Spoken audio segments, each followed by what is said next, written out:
AudioJungle.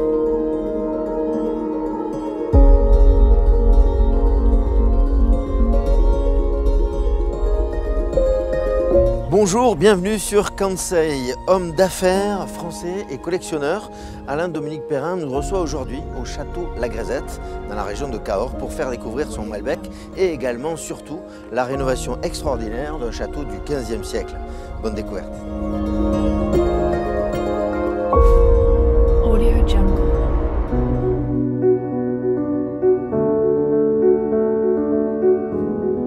Bonjour monsieur, Bonjour Monsieur Perrin. ça va? Très bien, merci. Asseyez-vous. Merci.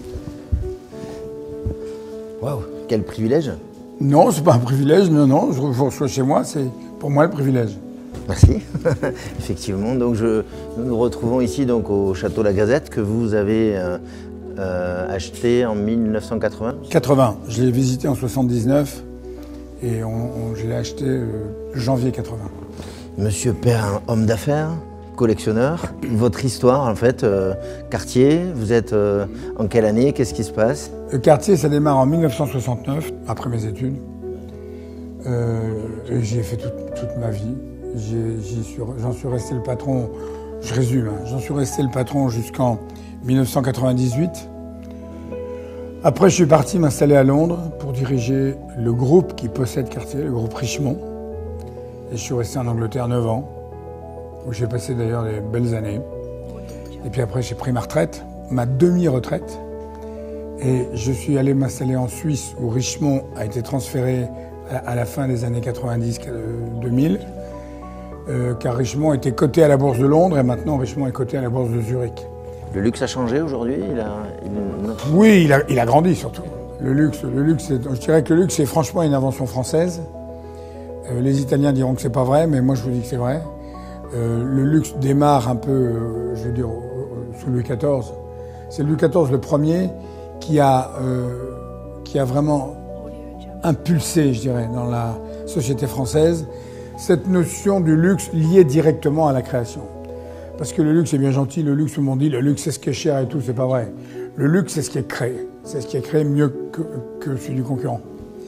Et à l'époque, la création française était meilleure que la création italienne. La création italienne a atteint son apogée au moment de la Renaissance, 14e et 15e siècle. Donc là, on est dans un univers du 15e. Là, on est dans un univers du 15e, 14 et 15e d'ailleurs, et même 16e. Parce que un château, ça ne s'est pas fait en 3 ans, ça s'est fait un peu en 3 ans, un peu en 15 ans, un peu en 100 ans, un peu en 200 ans. Tout au fil du temps, les châteaux se modifiaient. Et souvent d'ailleurs, dans des châteaux de ce type-là, ils se mettaient à la mode de l'époque. Donc c'est pour ça que dans le château, vous avez une telle évolution de l'architecture.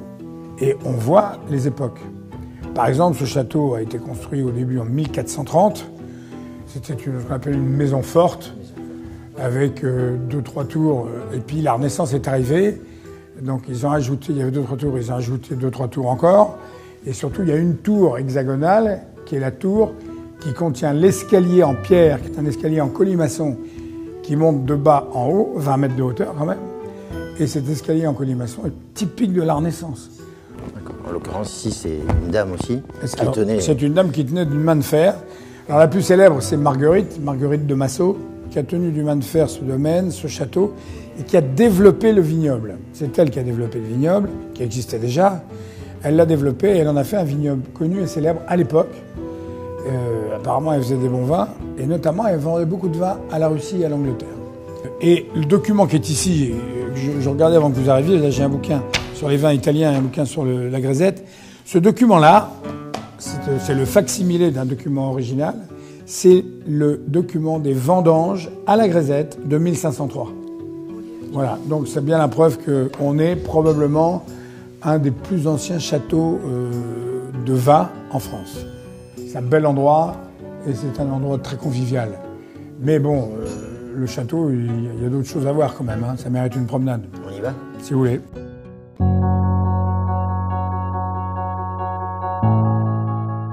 Ici, comme vous le verrez très souvent dans ce château, parce que c'est notre volonté, alors c'est en tout cas la mienne, vous avez un mélange de meubles anciens, d'objets anciens intéressants et d'objets contemporains, et permanents. Et ça coexiste, à mon avis, très bien. Vous avez devant vous la fameuse cocotte de César. Hein, puis ici, vous avez une armoire flamande du XVIIe. Vous aviez une relation particulière avec César. Ouais, César, c'était plus que particulier, c'était vraiment comme mon frère. Je dirais, on a vécu ensemble pendant, je sais pas, 20 ans. Et César est probablement le sculpteur français de la fin du de la deuxième moitié du XXe siècle. Je dirais, c'est le maître, c'est le sculpteur le plus important.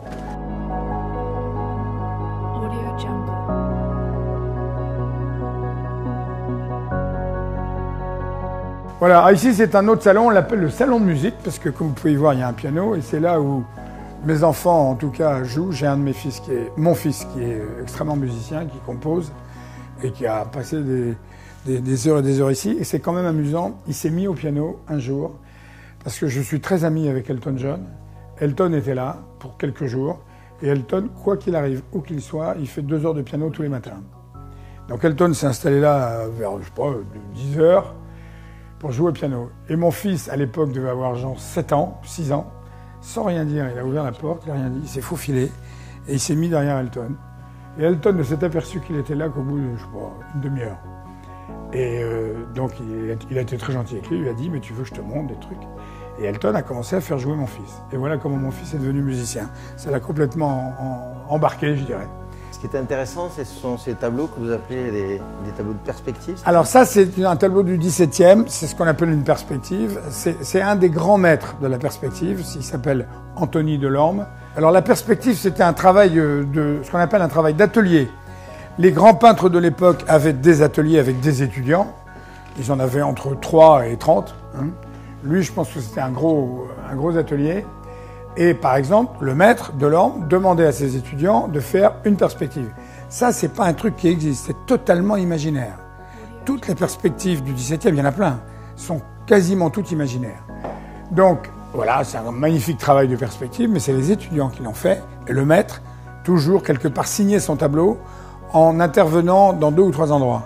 Et là, il a fait le lustre, si vous le regardez de très près, c'est juste une merveille. Et il a fait ce groupe de mousquetaires. Ce groupe coloré ici. D'ailleurs, vous remarquez que le seul endroit où il y a du rouge et de la couleur, c'est là. Et ça, c'est le travail du maître. Bon, si vous voulez, on va passer dans un endroit. On peut aller voir la salle. Ouais. Ça, c'est un endroit assez magique.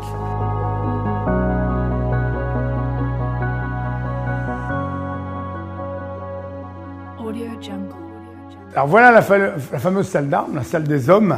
La salle des hommes.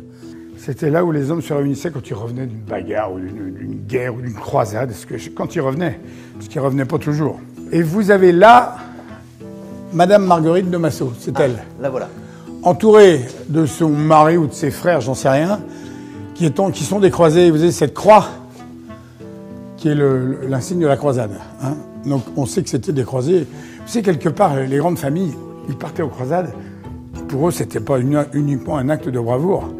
C'était une jolie balade avec les copains. Et là, vous avez la devise du château, qui est la devise de la famille de Massot, qui est Dame Honneur. Mais vous remarquez qu'à l'époque, ça s'écrit Dame Honneur, H-O-U-N-E-U-R. Voilà. Échapper aux Indiens. Alors les Indiens, je vous montre les Indiens. À l'époque, on est autour des années 1510, 1520, 1530. C'est l'époque de François Ier et après d'Henri IV.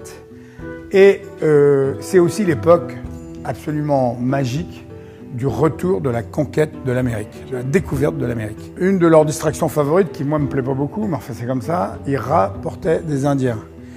Ils rapportaient des Indiens pour les montrer. Ils les montraient dans des foires, dans des marchés, et ils faisaient payer pour voir l'Indien. Et c'était tellement à la mode, les Indiens, c'est tellement remarquable, que beaucoup de décors, de châteaux, d'églises, et de forteresses et de je ne sais quoi, même de couvents de cette époque montrent les Indiens. Et ici, vous avez un mélange de paysans et d'Indiens. Là, vous avez paysans, indiens.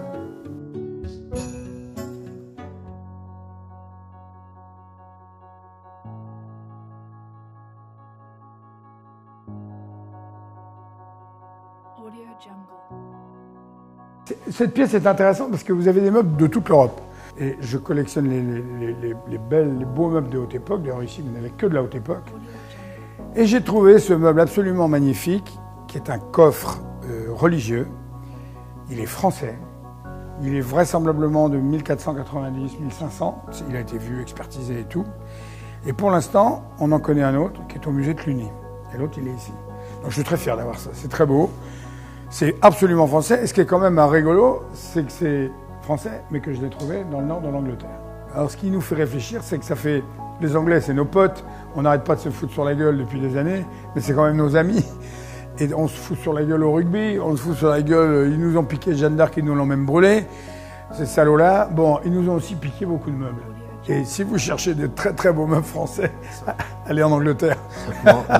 On va leur piquer quelques trucs maintenant. Bah oui. Alors, Monsieur Perrin, collectionneur, passionné aussi par le vin.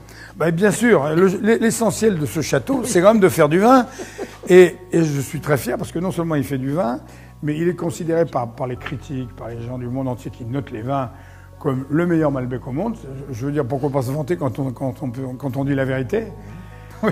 Quelle chance. Donc, le château La Grézette, c'est du bon vin.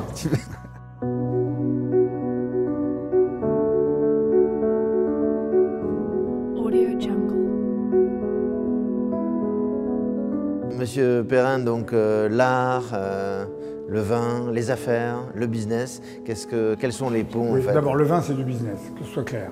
C'est les Bordelais qui ont montré à quel point le vin, c'est du business. Et je dois dire qu'ils sont très forts. Si vous les écoutez bien, chaque année, c'est la meilleure année de la vie. Bon, c'est des rois du marketing. Mais je dois reconnaître, c'est aussi les rois du vin. Ils font des très beaux vins, très grands vins. Ils les font bien. Mais j'ai du mal à percevoir la vérité des millésimes avec Bordeaux. Donc le mieux, c'est de les goûter. C'est un peu comme les étudiants. Ils se bagarrent toujours pour que les écoles soient mieux classées l'une que l'autre et tout. Bah, les vins, c'est pareil. On attend les notes comme des idiots et comme des professionnels aussi, parce que les notes nous aident à mieux vendre aux États-Unis, en Chine, au Japon, etc. Et voilà, c'est ça la vie du vin. Il faut le prendre à la rigolade et au sérieux. Il faut le prendre au sérieux parce que c'est sérieux. Il faut le prendre à la rigolade parce que c'est pas vital non plus, quoi. Hein, c'est bien d'avoir 95%, c'est génial. Je veux dire, l'année où j'ai eu 95% Pétrus, j'ai eu 90. Ça fait toujours plaisir, 91. Mais c'est quand même de l'enfantillage un peu.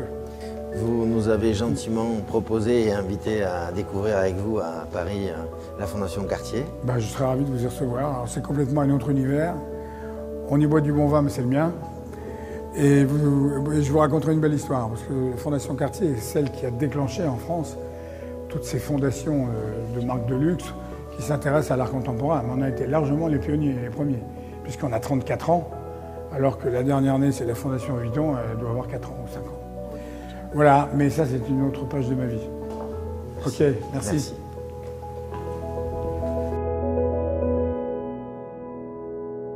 Audio Jungle.